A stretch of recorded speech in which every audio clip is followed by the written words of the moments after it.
Eu nasci no dia 22 de setembro de 1942, no engenho Humaitá, engenho da usina Pedrosa, pertencente ao município de Cortês, de propriedade na época do governador Carlos de Lima Cavalcante, que depois passou para o grupo Severino Farias, posteriormente para o seu filho, Eduardo Farias, que hoje é o atual proprietário da usina.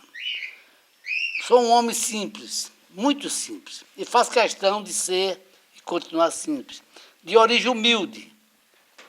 Meus pais são homens do mato, da roça, analfabetos até os 25 anos. Minha mãe continuou semi-analfabeta, morrendo aos 92 anos, navegando no seu inconsciente, na certeza de ter cumprido o seu dever. Meu pai ainda vivo, aos 96 anos, continua lúcido. Mas eu gostaria de frisar aqui que continuo com a mesma humildade de sempre, com a mesma simplicidade de sempre, porque assim meu pai me orientou. Quanto mais a gente cresce, mais deve manter sua humildade e olhar para trás, mergulhar no túnel do tempo e não esquecer as suas origens, porque a grandeza de um homem é conquistar um espaço dentro de uma sociedade, partindo da planície, partindo do nada, e construir alguma coisa. E isso foi o que eu fiz. Nascemos, não só eu, mas meus irmãos todos, nascemos na usina Pedrosa, todos nascemos em engenhos de cana-de-açúcar, filhos de agricultor, sem as mínimas condições de viver. Vivíamos como párias da sociedade. Se meu pai era apenas um agricultor, começou limpando mato na enxada, cortando cana, carreiro de engenho, posteriormente aprendeu a ler aos 25 anos de idade, sem nunca ter entrado numa escola, sentado numa cadeira onde pudesse aprender as primeiras letras. Aprendeu por si próprio, aprendeu por iniciativa própria, por vontade própria. Sonhava em educar seus filhos e pensava que queria para os filhos aquilo que ele não teve, como limpar mato, enxada, essas coisas. Então, foi isso que ele sonhou. Viveu sua vida inteira pensando no futuro dos seus filhos.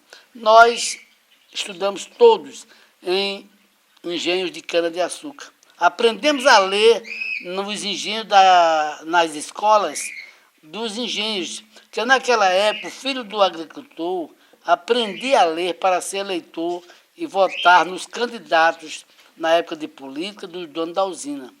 Mas papai sonhava diferente e tinha medo até de expor os seus filhos, porque ele não pensava assim. Ele pensava em fazer dos seus filhos algo maior, algo melhor. Então, nós estudamos em escolas da usina, depois passamos para estudar na escola de Cortês, na escola paroquial, escola de igreja.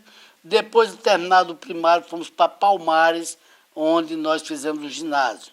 Sempre com muita simplicidade, humildade. Nesse período, meu pai já não era mais limpador de mato.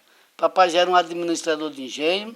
E a usina já o via como um homem de bem, um homem que tinha sonhos.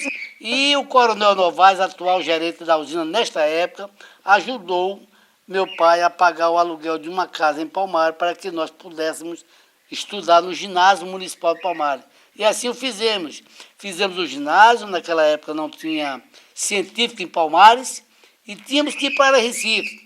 E aí tínhamos o grande desafio. Ir para Recife, sem ter condições, como? Então foi quando houve vários momentos importantes nessa época, quando voltávamos para o engenho Barra de Jangada, que o papai já morava em Barra de Jangada, era um administrador de engenho, e no engenho Barra de Jangada, eu, por iniciativa própria, escrevi uma carta ao governador Oswaldo Cordeiro Farias, general Oswaldo Cordeiro Farias, e ganhei uma bolsa no Colégio Americano Batista para fazer meu científico, bolsa essa, que depois transferiu para meu irmão e depois para minha irmã. E assim, depois partimos para a universidade, fui fazer a faculdade de medicina, só podia fazer federal, E assim eu fiz, porque nós não tínhamos condições de estudar em escola privada. Se quiséssemos ser alguma coisa na vida, tínhamos que estudar em escola pública. E assim todos os meus irmãos, toda a minha família, estudamos em escola pública e cada um galgou na vida aquilo que desejou, sempre frequentando escola pública. Nós nunca pagamos um centavo para estudar. E isso é importante dizer para mostrar ao povo que alguém pode ser grande estudando em escola pública também.